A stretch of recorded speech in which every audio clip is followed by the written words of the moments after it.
Non, vous ne rêvez pas, c'est bien un nouvel épisode des mangas Pokémon. En même temps, ça faisait bien 6 mois que j'en avais plus sorti, ce qui en fait la plus longue durée entre 2 épisodes de la série. Du coup, je pense avoir fini par comprendre que vous l'attendiez. Ça et tous vos commentaires, sérieusement les gars, même sur la chaîne d'Elio. Alors après nous être attaqués aux 5 premières générations, qu'il faut absolument avoir vu avant celui-ci, donc foncez voir les épisodes précédents si ce n'est pas déjà fait, surtout pour celui-ci, il est temps pour nous de nous attaquer à l'un des derniers âges d'or de la licence. Passage à la 3D, nouvelle mécanique, animé complètement dingue, et la France... Parlons de la grande aventure X et Y. Mais avant que la vidéo commence, on est bientôt 20 000 sur la chaîne et vous êtes quand même 72% à ne pas être abonné, ce qui est quand même énorme. Alors si la vidéo vous plaît, c'est pas fini encore après tout ça.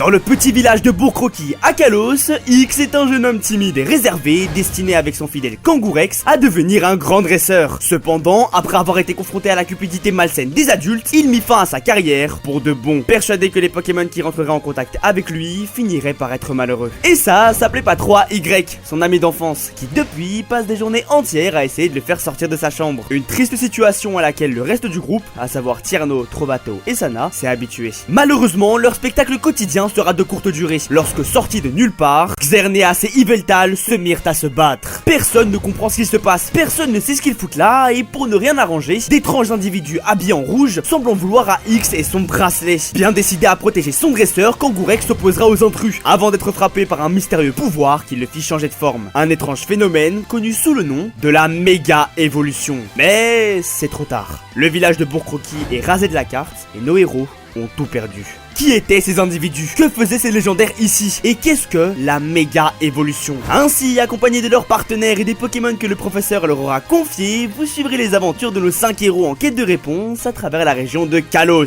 dans un périple qui déterminera de l'avenir de la région et du monde. Et oui, une fois de plus, on a là des héros radicalement différents des jeux vidéo. Le personnage de X par exemple est d'ailleurs assez surprenant. Oui, dans Pokémon, on incarne avant tout des enfants dans un monde d'adultes, donc oui, si tu crées du divertissement, on n'hésitera pas à t'utiliser pour générer du profit.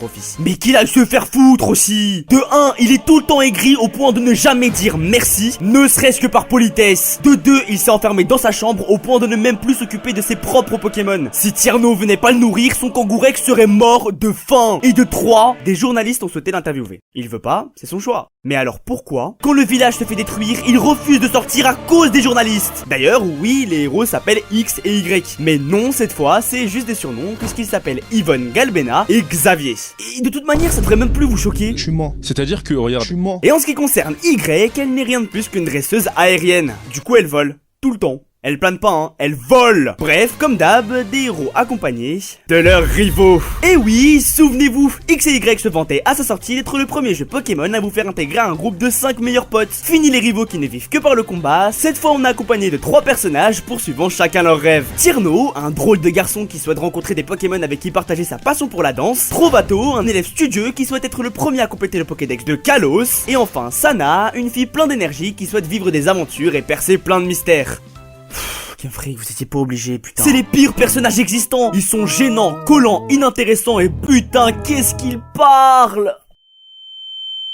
Eh bien figurez-vous que dans ces mangas, pareil, ils ne servent à rien, hormis Sana qui veut cette fois devenir coiffeuse de Goifarel. L'histoire aurait pu se passer sans eux, le résultat aurait été le même. Et vous l'aurez remarqué, mais cette fois, aucun de nos héros n'est en quête des badges d'arène. Une étape obligatoire dans cette série de vidéos. Depuis Noir et Blanc, les champions d'arène ont un métier en plus de leur rôle de champion. Un procédé qui se perpétue dans ces versions, car à part Urup et Cornelia, qui eux sont champions à plein temps, on a cette fois une photographe, un alpiniste, un jardinier, un inventeur, une styliste et une voyante. Pour beaucoup, les champions de Kalos sont leurs préférés, en partie pour leur rôle important dans l'anime X et Y, où on avait vraiment l'impression qu'ils représentaient une étape du parcours de Sacha. Et quelle joie de les retrouver dans ces mangas où ils ne servent à rien.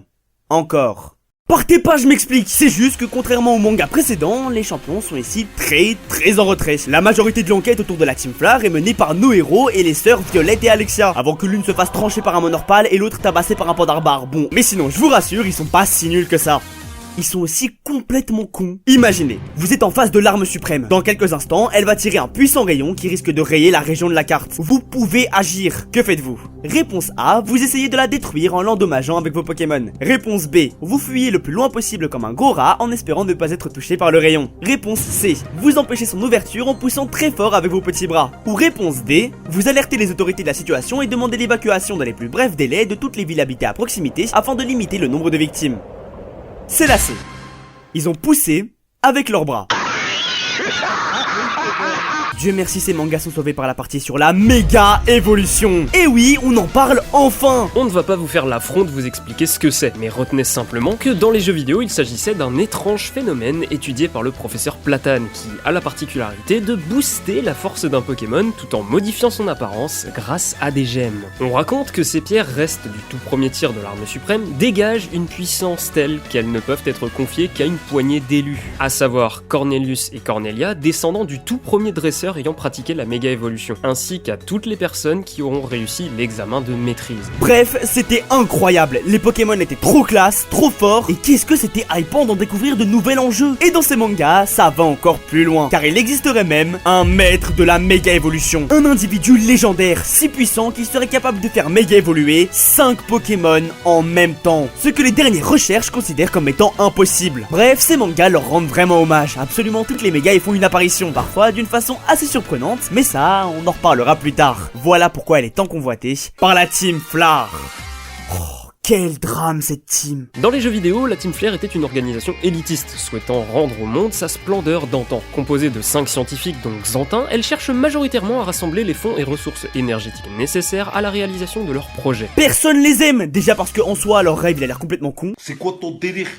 Il vous manque une case. Mais aussi parce que je pensais pas qu'on pouvait faire plus minable que la Team Galaxy. Et dans ces mangas, elle est quand même vachement mieux développée. Par exemple, la raison d'une telle tenue. Elle protège des rayonnements de l'arme suprême. Le souci, c'est qu'elle coûte une blinde. Est-ce que t'as conscience que t'es le SDF le plus classe de France, mon gars? Il n'y a donc pas d'élus. Seuls ceux ayant les moyens de se l'offrir pourront survivre. En bref, la Team Flar est majoritairement composée d'individus issus d'une bourgeoisie corrompue. Rien d'étonnant quand on sait qu'à leur tête se trouve le descendant direct du roi de Kalos, Lysandre. Leader suprême de la Team Flar, lui aussi est un antagoniste vachement critiqué. Sauf qu'il est pas si con que ça. Descendant du frère d'Azed, ancien roi de Kalos qui avait par le passé conçu l'arme suprême afin de purifier le monde des atrocités dont son Pokémon avait été victime, Lysandre est au départ un homme de bien, qui partage avec son ancêtre la volonté de vivre dans une région sans impureté, telle que la pauvreté, la criminalité, la pollution, les violences physiques et psychologiques. Bref, un monde où la joie primera sur la tristesse et où la paix l'emportera sur la guerre. Un monde de beauté. Seulement, désabusé par une réalité qui se gangrène, le bienfaiteur qu'il était a fini par sombrer dans la folie. Alors, s'il a la possibilité d'user de sa position sociale et de son ascendance royale pour sauver ce monde, il le fera. En utilisant l'arme suprême, Lysandre ne souhaite pas simplement tout détruire, mais à l'inverse, tout reconstruire. Sa seule erreur, c'est d'avoir voulu y arriver seul. Platane lui-même reconnaîtra que son but premier était louable et ne condamnera que ses méthodes. Lysandre est un antagoniste important, car pour la première fois depuis le début de la licence, le but de Game Freak était de faire un méchant nuancé, de bonnes intentions pour de sombres projets. Dans les jeux vidéo, il faudra d'ailleurs attendre un bon moment avant d'apprendre qu'il est le chef de la Team Flar, et donc un méchant, même si bon, c'est assez flagrant quand même, pour justement renforcer cette nuance. Une idée qui ne sera malheureusement pas gardée dans ces mangas, où il est dès le début présenté comme le grand méchant, en plus d'être un gros pointeur.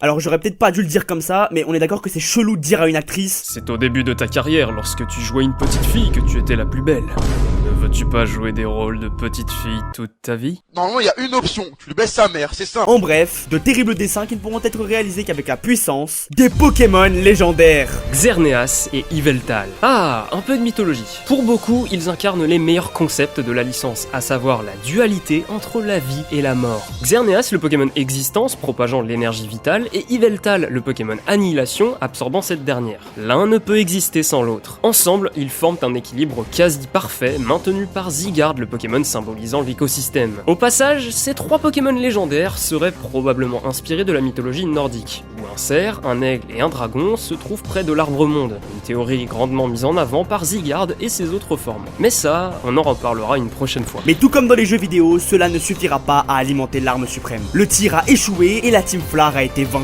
Un échec de plus pour Lysandre, qui n'a pas dit son dernier mot. Pause! À partir de maintenant, tout ce qui va se passer n'arrive pas dans les jeux vidéo. On a donc là le probable scénario du disparu Pokémon Z, dont j'ai déjà parlé dans cette vidéo. Alors si vous voulez pas vous faire spoil, comme d'hab, foncez à ce timecode. Et nous, on continue. Lysandre n'a pas dit son dernier mot. En réalité, il lui reste 2 agents qui peuvent changer la donne, Malva et Elili. La première, vous la connaissez très bien. Oui, il s'agit bien d'une des membres du Conseil 4, et non, dans les jeux, elle n'intervient jamais comme une membre de la Team Flar. Du moins, pas directement. Elle nous le faisait bien comprendre à la Ligue Pokémon en nous traitant de misérables et détestables sauveurs, avant de nous affronter, je cite, le cœur rempli de haine et de rancœur. Il y a une personne qui vient de me provoquer là, je vais le bouffer. l'étouffer, je vais le casser, je vais le niquer. Mais dans ces mangas, son rôle est clairement défini. Elle voue une dévotion sans pareille à Lysandre, au point où elle se voit confier Yveltal lui-même. La seconde, c'est Elili, une combinaison conçue par Xantin qui confère à son porteur d'incroyables pouvoirs. Dans les jeux vidéo, Elili était uniquement présente en post-game, au cours des enquêtes de Belladonis et Millie, une jeune fille orpheline des rues d'Illumis à qui la vie n'a pas fait de cadeau. Et évidemment, elle et Elili sont la même personne. À l'intérieur de cette combinaison, elle se sent protégée, acceptée. Personne ne peut lui faire de mal et ça la rassure quand elle pense à tout ce qu'on lui a fait subir par le passé. Et c'est cette assurance qui l'aidera à s'emparer de Zygarde. Ça aussi, c'est pas dans les jeux vidéo. Désormais entourée de deux puissants dresseurs et leur légendaire, Lysandre est inarrêtable. Du moins, c'était sans compter sur l'arrivée de Blue et Auguste. Oui, je vous avais dit qu'il fallait avoir vu les épisodes précédents. Ils sont de retour et surtout absolument pas dans les jeux. Encore une fois, peut-être que ça aurait été le cas dans Pokémon Z. Bref, l'ultime combat peut commencer. Y et Xerneas contre Malva et Yveltal. Auguste et son vieux frère Mewtwo contre Lysandre. Et X contre Elili. Un combat acharné qui le poussera à utiliser la force de 5 gemmes sésame pour réaliser l'impossible. Méga évolué, 5 Pokémon en même temps. X est devenu le nouveau maître de la méga évolution, ce qui lui permet de vaincre Zygarde et sauver le monde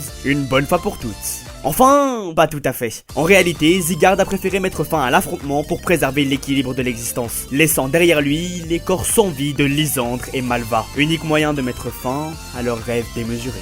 Mais la région est sauvée, donc tout est bien qui finit bien. Sana est devenue coiffeuse de Coiffarel, Tierno a monté sa propre troupe de danseurs, Trovato est devenu assistant du professeur Platane, et Y a pu retrouver sa mère. Quant à X, il a tiré un trait sur son passé. Toutes ces rencontres lui auront appris la diversité des liens qui existent et unissent les gens entre eux, humains comme Pokémon. C'est peut-être pour ça que Y tenait tant à le faire sortir de sa chambre. De toute manière, il a encore beaucoup de choses à apprendre. Alors avant de reprendre son aventure, lui qui a tant de mal à montrer sa reconnaissance, peut-être pourrait-il au moins la remercier. Bref, j'espère que ces mangas vous auront plu. Perso, j'ai été agréablement surpris. Ils sont parmi mes préférés. On se rapproche doucement des dernières générations, donc si je ralentis le rythme des épisodes, c'est normal. Dans tous les cas, cette grande aventure est loin d'être terminée, puisque pendant ce temps dans la région d'Alola...